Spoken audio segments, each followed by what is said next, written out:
Okay, this is the size I like, so thank you for all being here today. Josh mentioned to me that he and Hudson and Hendricks had noticed a hawk is up there watching. And so no matter what your belief system is, I feel like John's here either symbolically or he's come back as a hawk, which I think is quite appropriate. So today I want to share a few words that my sister wrote, John's Aunt Beth. I think they express much of who John is and the individual that we've loved. So please bear with me as I read these few pages. On being John's Aunt Beth. I met John when he was just under a year old and living in a rustic cabin in upstate New York. For the next 20 years, we saw one another on holidays and at family gatherings, often at the beach. Even during those infrequent times together, John impressed me with his directness and keen insights. He saw hypocrisy in adults as well as humor in awkward family situations, of which the Meyers had many, and found inspiration in those who had authentic lives. John and I developed a different relationship when he entered the military. I am a Navy brat, the daughter of a submarine officer, and frankly, was appalled when John started infantry basic training at Fort Bragg in Georgia. What the heck was he thinking? The Army? But I decided it was my job as an aunt to support him with weekly letters of encouragement, as well as to attend his graduation. You see, I was not surprised he wanted to be a warrior. He was my only nephew who declared he wanted to be a sniper when he was 8 years old. As you can imagine, graduation from Fort Bragg was a little different from the graduations I had attended as a student and professor at the University of Virginia, Cornell, and Harvard. As we sat in the bleachers waiting for the event to begin, my eyes caught movement in the pine forest on the far side of the drill field. What I perceived as the play of sunlight and shadow within the forest understory was a large group of men in camouflage, crouching and moving slowly through the woods. The movement of men was followed by the movement of tanks and the deafening sound of heavy metal music and explosions. In an instant, the quiet morning and forlorn field was transformed into a spectacle of power and military might engulfed in yellow, purple, and green smoke. I had a flashback to the helicopter scene in Apocalypse Now. War was scary and required considerable psychological as well as physical training. The graduation ceremony afforded family members gathered on the bleachers a small window into the transformation of their loved ones who had experienced and what they had experienced during basic training. Unclear of whether to cry or to cheer, I chose to cry as I thought of the sacrifices these young men, these boys, and our John were about to make in our endless wars abroad. John's dreams were being fulfilled. As his auntie, I felt awe and dread. Why I thought John needed my letters during basic training is still a mystery, but he wrote back, so I continued the ritual. Our correspondence started a relationship that continued during months of trauma, as well as moments of accomplishment over the next decade. These included 2 short visits in 2007, the first in spring during his Special Forces training.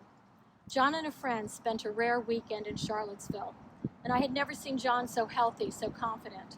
He was at the top of his game. The second visit came just 6 months later at the VA hospital in Palo Alto, where John was recovering from a tragic car accident and ensuing spinal surgery and spinal surgeries. For some reason at his hospital bed, I thought it was a good idea to read John passages from Terry Tempest Williams' book, Red, as a reminder of the place he loved. He indulged me in between napping and while counting the dots on the hospital ceiling tiles. More recently, John and I had numerous encounters when he was in law school, as I lived just a couple of hours south of D.C.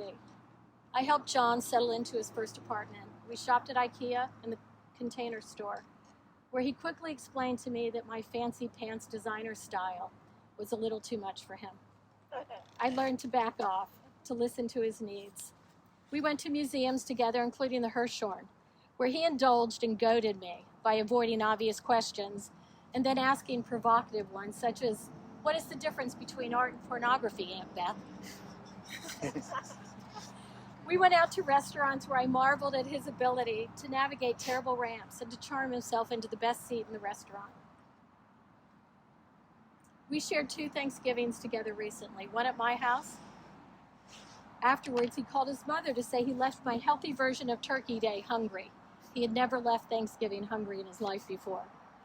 And he also joined Beth at the Four Seasons in Georgetown, and there he approved of the hearty meal. Like I said, John was always direct, a man of keen insights. At one dinner in the spring of 2014, during his first year of law school, I asked John about his classes and what he was learning. That evening at a restaurant in Washington Circle, I heard a joy, a passion in John that had been missing since his graduation from Fort Bragg and acceptance into Special Forces. John spoke of legal reasoning, of legal writing, in the same way I feel about design thinking and architectural theory. He reveled in the rigor, the challenge, and the intellectual play involved. His excitement was palpable. I thought, John's going to be okay. He had something else to live for. The law could be a way of life for him, a calling and more than a profession. I hoped it would sustain him as design culture enriched my life. John and I were really different from one another, and yet we found ways to connect. He indulged me, his auntie, and my admittedly awkward ways to connect with him. John took the time to be with family, his uncles, aunts, and cousins, and our cousins as well as with me. He was Mary Kinney Meyer's grandson, my nephew, and Maureen's son. Family mattered to us and to him. When I was with John, I came to know his unique combination of intellectual and athletic prowess. I always felt his desire to be more, to do more. He inspired me. Yet for all his focus on personal goals, I saw him find so much pleasure in the company of family. In the end, knowing how hard it was every day to take care of himself and to prepare for the battle of one more day as a paraplegic, I was astounded at how often I spent time with John and the family. Weddings in Baltimore, Thanksgiving dinners, sports events at the University of Virginia. John showed up. He made time. John lived a full life. He was the glue, or better, the secret sauce, that bound me closer to my own siblings and to his siblings. We cared for one another as we learned to care for John. We saw one another differently when we saw how one another cared for John, and loved John in the ways that each of us could. John taught me that family is not given to you. It is lived. Through the good and the bad, the easy and the hard, the holidays, and the everyday. My heart is broken, but this lesson lingers.